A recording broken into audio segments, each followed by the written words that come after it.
أعوذ بالله من الشيطان الرجيم. بسم الله الرحمن الرحيم.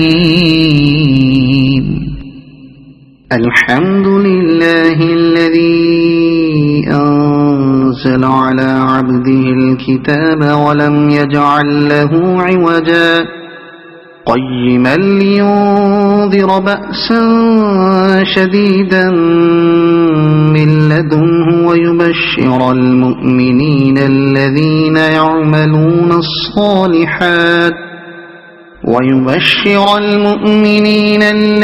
يعملون الصالحات أن لهم أجرا حسنا ماكثين فيه أبدا وينذر الذين قالوا اتخذ الله ولدا ما لهم به من علم ولا لآبائهم كبرت كلمة تخرج من أفواههم إن يقولون إلا كذبا فلعلك باخع نفسك على آثارهم إن لم يؤمنوا بهذا الحديث أسفا إنا جعلنا ما على الأرض زينة لها لنبلوهم أيهم أحسن عملا وإنا لجاعلون ما عليها صعيدا جرزا أم حسبت أن أصحاب الكهف والرقيم كانوا من آياتنا عجبا إذ أوى الفتية إلى الكهف فقالوا ربنا آتنا من لدنك رحمة وهيئ لنا من أمرنا رشدا فضربنا على آذانهم في الكهف سنين عددا ثم بعثناهم لنعلم أي الحزبين أحصى لما لبثوا أمدا نحن نقص عليك نبأهم بالحق إنهم فتية آمنوا بربهم وزدناهم هدى وربطنا على قلوبهم إذ قاموا فقالوا ربنا رب السماوات والأرض لن ندعو من دونه إلها لقد قلنا إذا شططا هؤلاء قومنا اتخذوا من دونه آلهة لولا يأتون عليهم بسلطان بين فمن أظلم ممن افترى على الله كذبا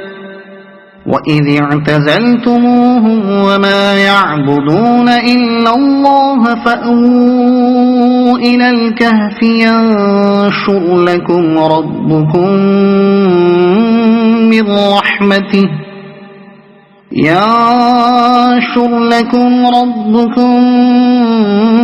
من رحمته ويهيئ لكم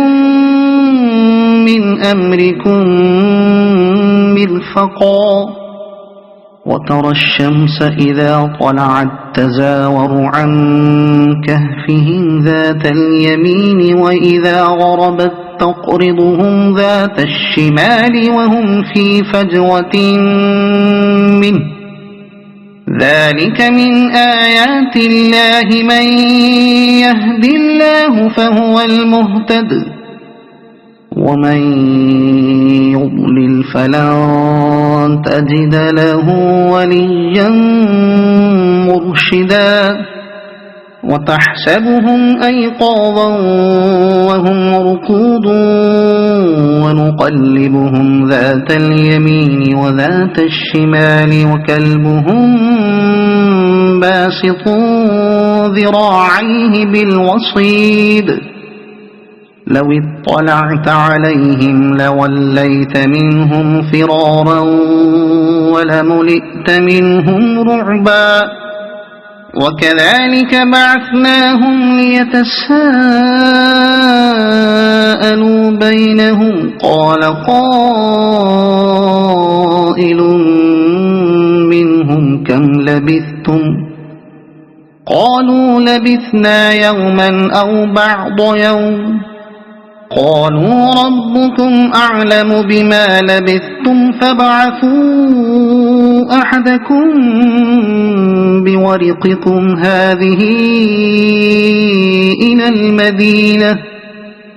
فابعثوا أحدكم بورقكم هذه إلى المدينة فلينظر أيها أزكى طعاما فليأتكم برزق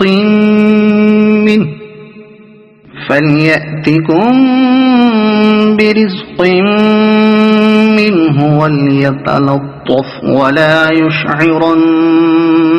بكم أحدا إنهم إن يظهروا عليكم يرجموكم أو يعيدوكم في ملتهم ولن تفلحوا إذا أبدا وكذلك أعثرنا عليهم ليعلموا أن وعد الله حق وأن الساعة لا ريب فيها إذ يتنازعون بينهم أمرهم فقالوا بنوا عليهم بنيانا ربهم أعلم بهم قال الذين غلبوا على أمرهم لنتخذن عليهم مسجدا سيقولون ثلاثة رابعهم كلبهم ويقولون خمسة سادسهم كلبهم رجما بالغيب ويقولون سبعة وثامنهم كلبهم قل ربي أعلم بعدتهم ما يعلمهم إلا قليل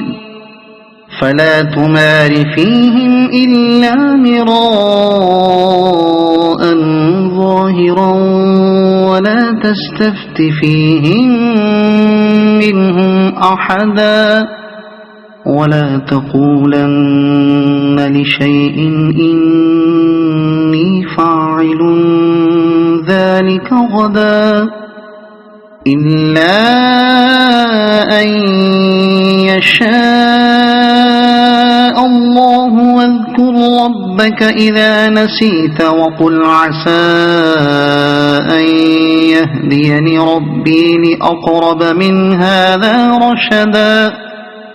ولبثوا في كهفهم 300 سنين وازدادوا 9 قل الله أعلم بما لبثوا له غيب السماوات والأرض أبصر به وأسمع ما لهم من دونه من ولي ولا يشرك في حكمه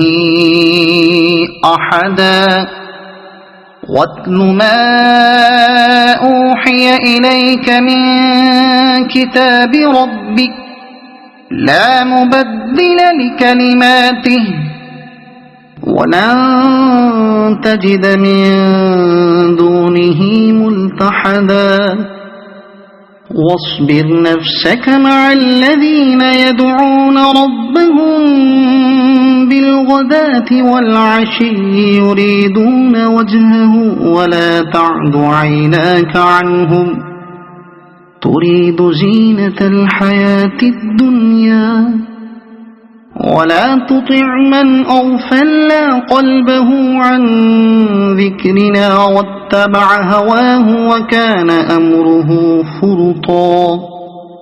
وقل الحق من ربكم فمن شاء فليؤمن ومن شاء فليكفر إنا أعتدنا للظالمين نارا أحاط بهم سرادقها وإن يستغيثوا يغاثوا بماء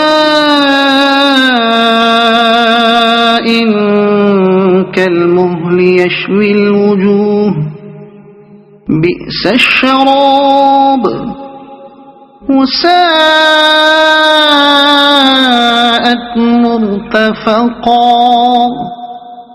إن الذين آمنوا وعملوا الصالحات إنا لا نضيع أجر من أحسن عملا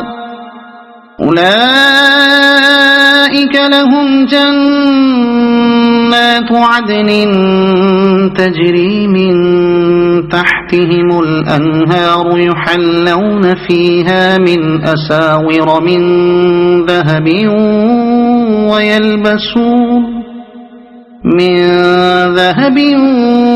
ويلبسون ثيابا خضرا من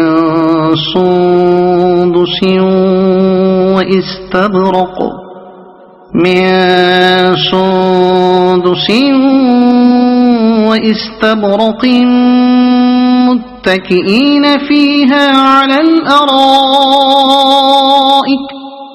واستبرق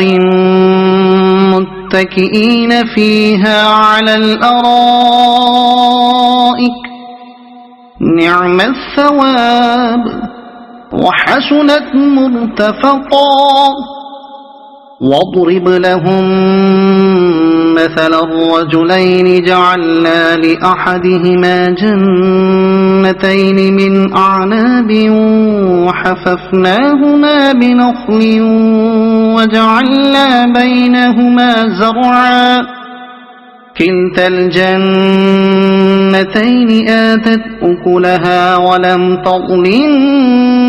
منه شيئا وفجرنا خلالهما نهرا وكان له ثمر فقال لصاحبه وهو يحاوره أنا أكثر منك مالا وأعز نفرا ودخل جنته وهو ظالم لنفسه قال ما أظن أن تبيد هذه أبدا وما أظن الساعة قائمة ولئن رددت إلى ربي لأجدن خيرا منها منقلبا قال له صاحبه وهو يحاوره أكفرت بالذي خلقك من تراب ثم من نطفة ثم سواك رجلا لكن هو الله ربي ولا أشرك بربي أحدا ولولا إذ دخلت جنتك قلت ما شاء الله لا قوة إلا بالله إن ترني أنا أقل منك مالا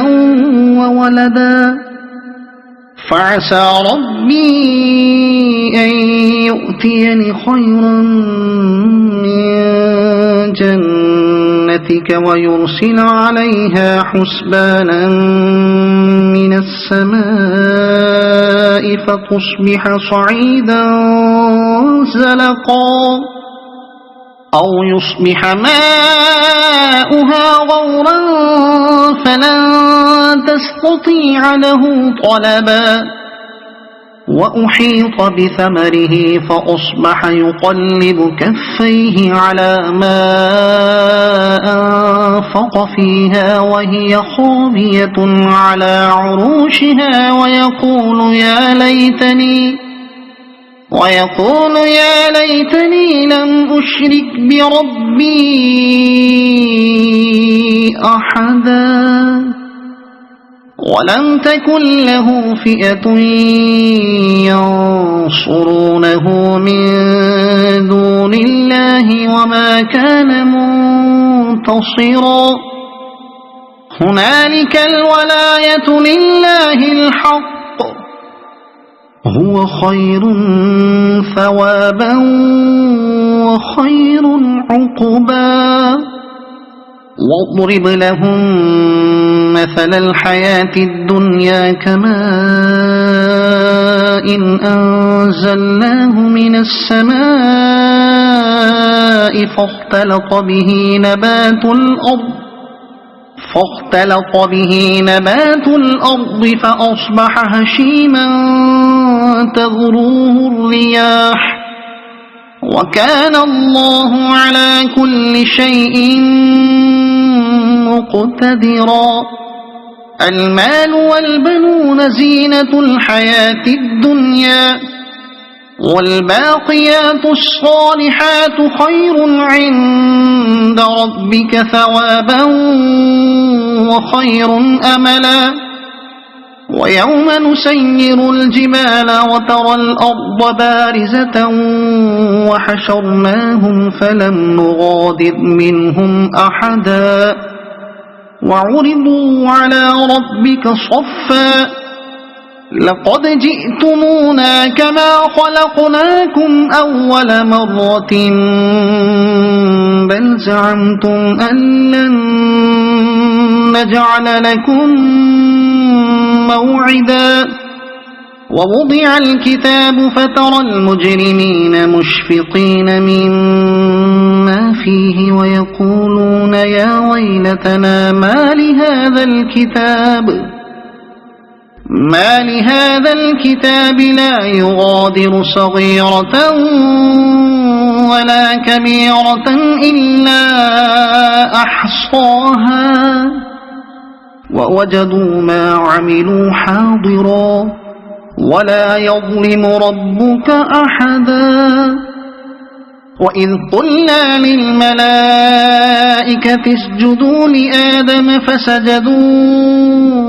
إلا إبليس كان من الجن ففسق عن أمر ربه أفتتخذونه وذريته أولياء من دوني وهم لكم عدو بئس للظالمين بدلا ما أشهدتهم خلق السماوات والأرض ولا خلق أنفسهم وما كنت متخذ المضلين عضدا ويوم يقول نادوا شركائي الذين زعمتم فدعوهم فلم يستجيبوا لهم وجعلنا بينهم موبقا ورأى المجرمون النار فظنوا أنهم واقعوها ولم يجدوا عنها مصرفا ولقد صرفنا في هذا القرآن للناس من كل مثل وكان الإنسان أكثر شيء جدلا وما منع الناس أن يؤمنوا إذ جاءهم الهدى ويستغفروا ربهم إلا أن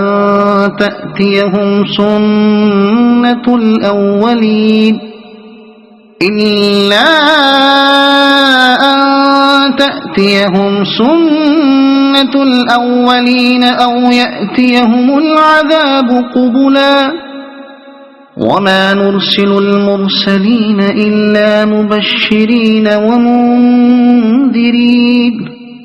ويجادل الذين كفروا بالباطل ليدحضوا به الحق واتخذوا آياتي وما أنذروا هزوا ومن أظلم ممن ذكر بآيات ربه فأعرض عنها ونسي ما قدمت يداه إنا جعلنا على قلوبهم أكنة أن يفقهوه وفي آذانهم وقرا وإن تدعهم إلى الهدى فلن يهتدوا إذا أبدا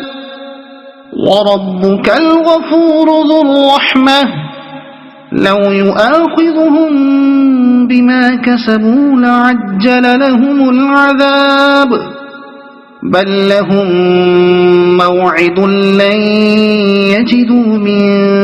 دونه موئلا وتلك القرى أهلكناهم لما ظلموا وجعلنا لمهلكهم موعدا وإذ قال موسى لفتاه لا أبرح حتى أبلغ مجمع البحرين أو أمضي حقبا فلما بلغا مجمع بينهما نسيا حوتهما فاتخذ سبيله في البحر سربا فلما جاوزا قال لفتاه آتنا غداءنا لقد لقينا من سفرنا هذا نصبا قال أرأيت إذ أوينا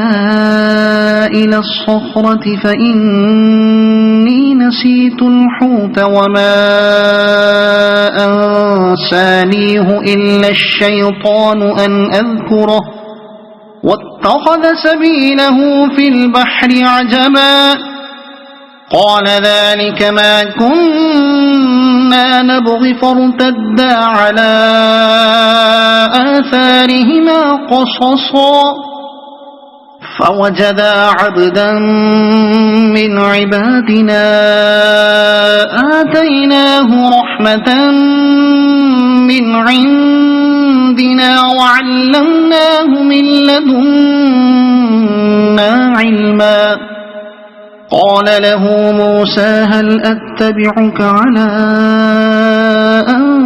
تعلمني مما علمت رشدا قال إنك لن تستطيع معي صبرا وكيف تصبر على ما لم تحط به خبرا قال ستجدني إن شاء الله صابرا ولا أعصي لك أمرا قال فإن اتبعتني فلا تسألني عن شيء حتى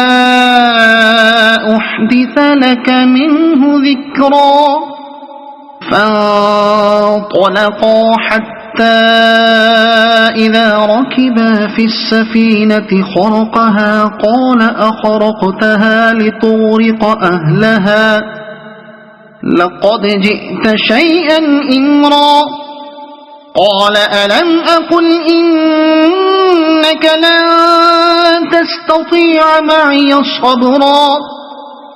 قال لا تؤاخذني بما نسيت ولا ترهقني من أمري عسرا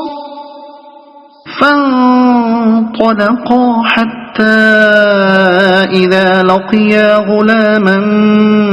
فقتله قال أقتلت نفسا زكية بغير نفس لقد جئت شيئا نكرا قال ألم أقل لك إنك لن تستطيع معي صبرا قال إن سألتك عن شيء بعدها فلا تصاحبني قد بلغت من لدني عذرا فانطلقا حتى إذا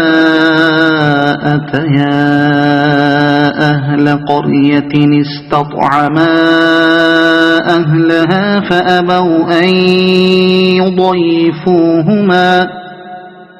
فأبوا أن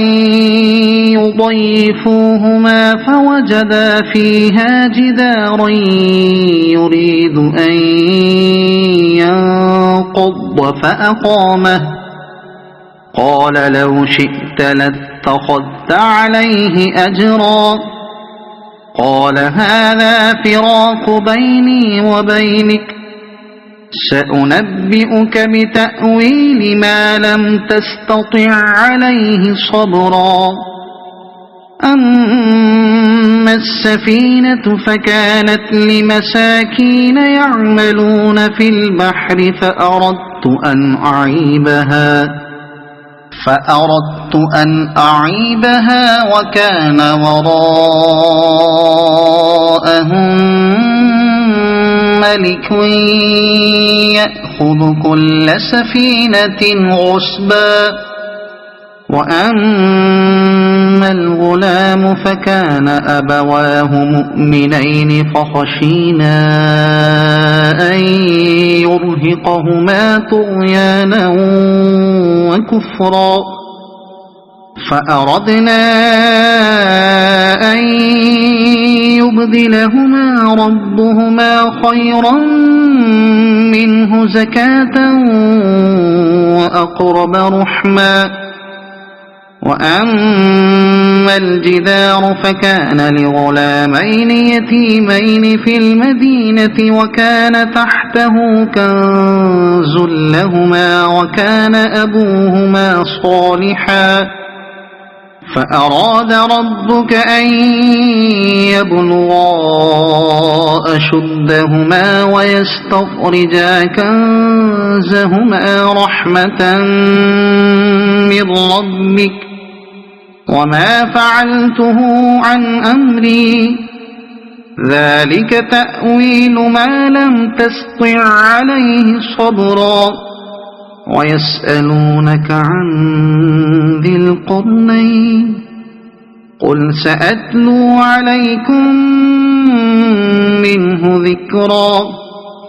إنا مكنا له في الأرض وآتيناه من كل شيء سببا فأتبع سببا إنا مكنا له في الأرض وآتيناه من كل شيء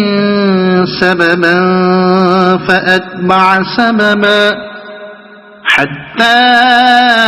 إذا بلغ مغرب الشمس وجدها تغرب في عين حمئة ووجد عندها قوما قلنا يا ذا القرنين إما أن تعذب وإما أن تتخذ فيهم حسنا قال أما من ظلم فسوف نعذبه ثم يرد إلى ربه فيعذبه عذابا نكرا وأما من آمن وعمل صالحا فله جزاء الحسنى وسنقول له من أمرنا يسرا ثم أتبع سببا حتى إذا بلغ مطلع الشمس وجدها تطلع على قوم لم نجعل لهم من دونها سترا كذلك وقد أحطنا بما لديه خبرا ثم أتبع سببا حتى إذا بلغ بين السدين وجد من دونهما قوما لا يكادون يفقهون قولا قالوا يا ذا القرنين إن يأجوج ومأجوج مفسدون في الأرض فهل نجعل لك خرجا على أن تجعل بيننا وبينهم سدا قال ما مكني فيه ربي خير فأعينوني بقوة أجعل بينكم وبينهم ردما آتوني زبر الحديد حتى إذا ساوى بين الصدفين قال انفخوا حتى إذا جعله نارا قال آتوني أفرغ عليه قطرا فما استطاعوا أن يظهروه وما استطاعوا له نقبا قال هذا رحمة من ربي فإذا جاء وعد ربي جعله دكاء وكان وعد ربي حقا وتركنا بعضهم يومئذ يموج في بعض ونفخ في الصور فجمعناهم جمعا وعرضنا جهنم يومئذ للكافرين عرضا الذين كانت أعينهم في غطاء عن ذكري وكانوا لا يستطيعون سمعا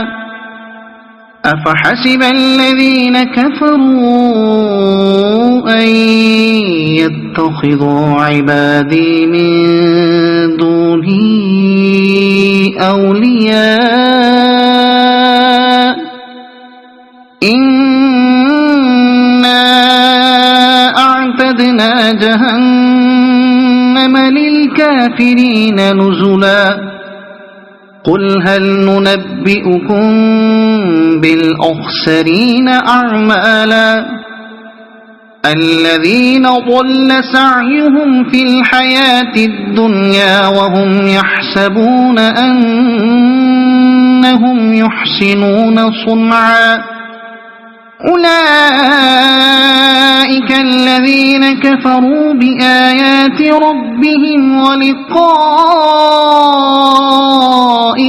فحبطت أعمالهم فلا نقيم لهم يوم القيامة وزنا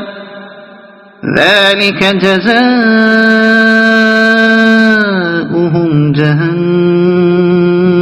بما كفروا واتخذوا آياتي ورسلي هزوا إن الذين آمنوا وعملوا الصالحات كانت لهم جنات الفردوس نزلا خالدين فيها لا يبغون عنها حولا قل لو كان البحر مدادا لكلمات ربي لنفد البحر قبل أن تنفد كلمات ربي ولو جئنا بمثله مددا قل إنما أنا بشر مثلكم يوحى إلي أنما